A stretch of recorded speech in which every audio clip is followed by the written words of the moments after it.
Welcome to episode 5. Yes, 1, 2, 3, 4, 5. The 5th episode of the Quarantine Corner. I cannot believe that I've already done 5 episodes. Where's the time gone? I don't know. I don't know what day it is, but we're still here and we're still doing it. So thank you guys so much for joining me on this journey. Also, quick shout out to my friend Carly Smith. Beautiful, talented, incredible, incredibly gifted at video editing. Carly Smith. She made my sick intro video because I can never do that. So Carly, love you. Thank you for making me look good. It's not easy, I'll tell you that. Anyways, so this episode, I didn't really know what to talk about just because there's a lot going on and I'm a processor. So I'm still processing things.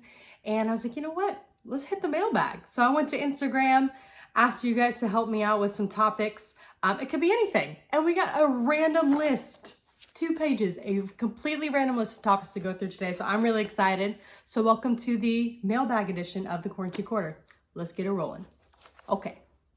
Question 1 comes from my brother, Jonathan David Yaden. Love you much. He asked, who would win? 5 baboons or 1 grizzly bear?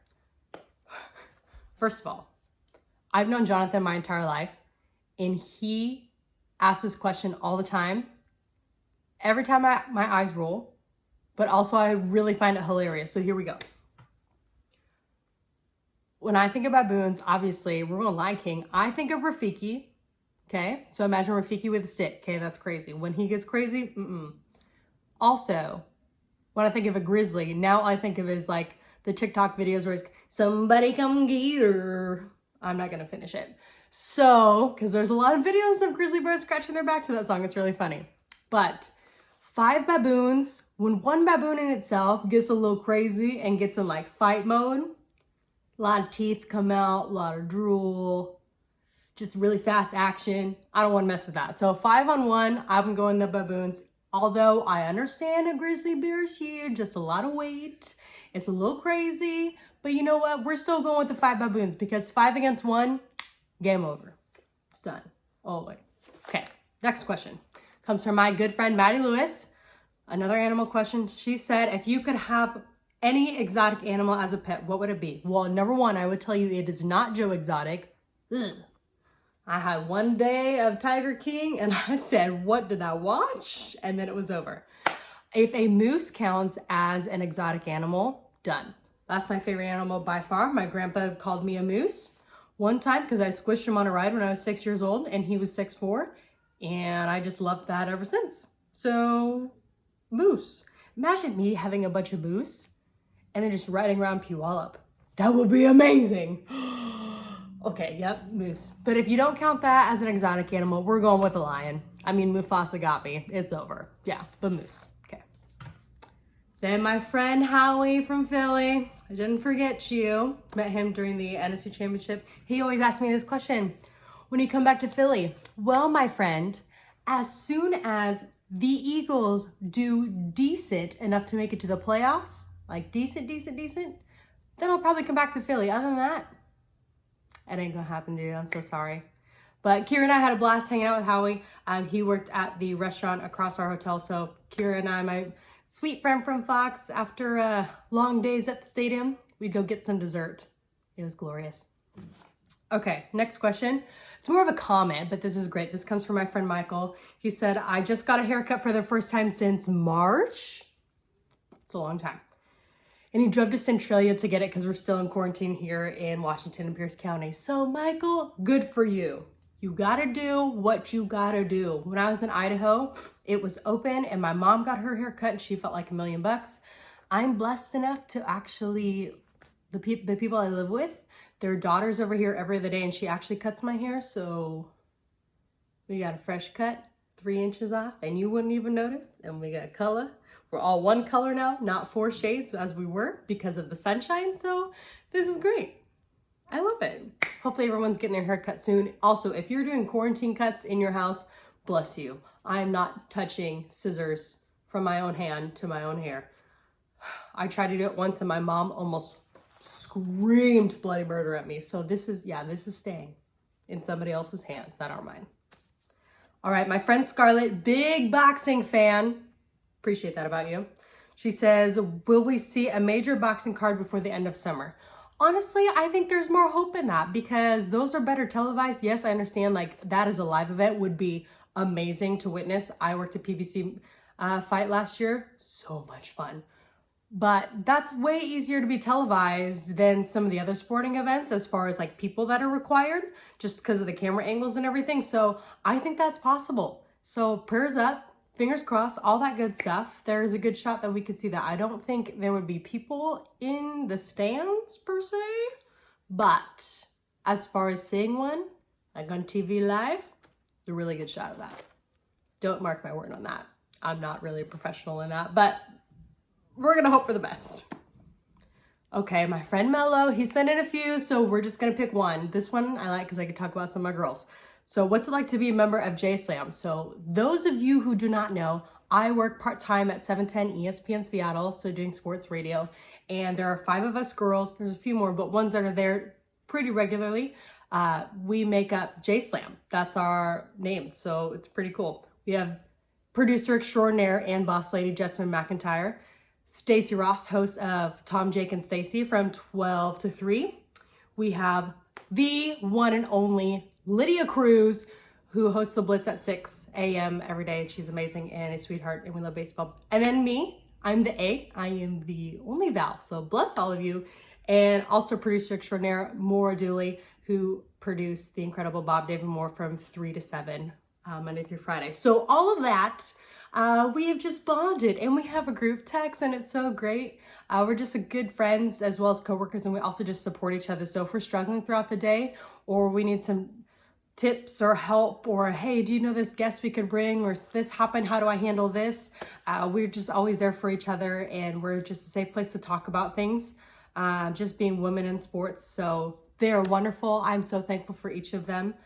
We also try and hang out outside of work, at least, which is great. Now it's a little bit more difficult, but normally we celebrate each other's birthdays all together, so it's pretty great. I'm very thankful for them. So being part of J-Slam is actually a blessing, because being a lady in sports, sometimes it's hard to build that community, and the fact that we were able to build it pretty quickly right off the bat once we all started being more regular around 710 was truly a blessing. So I'm very thankful for my J-Slam crew, my girls. Next question comes from Pastor Donovan Anderson. This one, man. He said, can I have your autograph? Pastor Donovan, I've been working with him and Rachel Buckner at our online campus for Champion Center, just helping out, getting my production skills flowing. And he asked for my autograph. Pastor Donovan, I will give you and Miss Heidi as many autographs and pictures as y'all want. It ain't gonna be worth much, so let me tell you. But you guys are like family, so I'm happy to help however I can. Autographs, people, crazy. That ain't happening though. Just for you though, Donna and Heidi. This one brought me some joy. This comes from the Chief, the best cameraman I've ever met in my life. For Fox, the one and only Dave Chesney. Miss you, sir. I will see you soon on baseball. Lord willing, it will happen. He asked me cowboy boots or sneakers. I get this a lot, and it's always a really hard choice because I love my sneaker game, but also my cowboy boots I'm really proud of. And Chief knows this because every game day, your girls walk around the compound wearing cowboy boots. I bring 2 or 3 on the road with me all the time. Like football, I don't care how long I'm standing all day, I'm bringing cowboy boots. I actually find them really comfy, more comfy than my tennis shoes that I have, and I have good tennis shoes as well and a good selection. So definitely cowboy boots, number 1. More fashionable, words are hard. Number 2, I have multiple colors as I do shoes, but you know. And longer lasting, that's why they're expensive in a good way. They're high quality. I can wear them with pretty much anything except for basketball shorts because that's weird, and sweats. But big fan of my cowboy boots. I got 10 pairs, going on 11. I get a new pair every year. So I'm sticking with cowboy boots. Yeehaw! Angel, this one's from you. The famous Boston Fro, one of the happiest people I've ever met in my entire life. Angel is a saint, and he works with our Fox crew on remote shoots. He said, anime, what you know? So, me being a quarter Japanese, I'm really proud of that. So I actually watched a decent amount of anime, I guess you could say, when I was a kid. I don't do it anymore. I don't find it as interesting. I respect it though, like drawing that stuff, But I grew up on like early, before it was super popular here in the States. I had Pokemon cards, was really big into Pokemon, really big into Digimon, like really big. And I watched Hello Kitty. I know that's not really anime. Totoro is not really, well, it's kind of. I'm thinking more, when I think anime, I just think more like action shows. Huge fan of Totoro. Funny story with this. I was staying, a group of us, I'm an only child, but everyone who I've grown up with ends up being my brother or sister. So I was staying the night at a friend's house. They were all passed out and I didn't know how to work the TV, but the night before we watched Totoro. And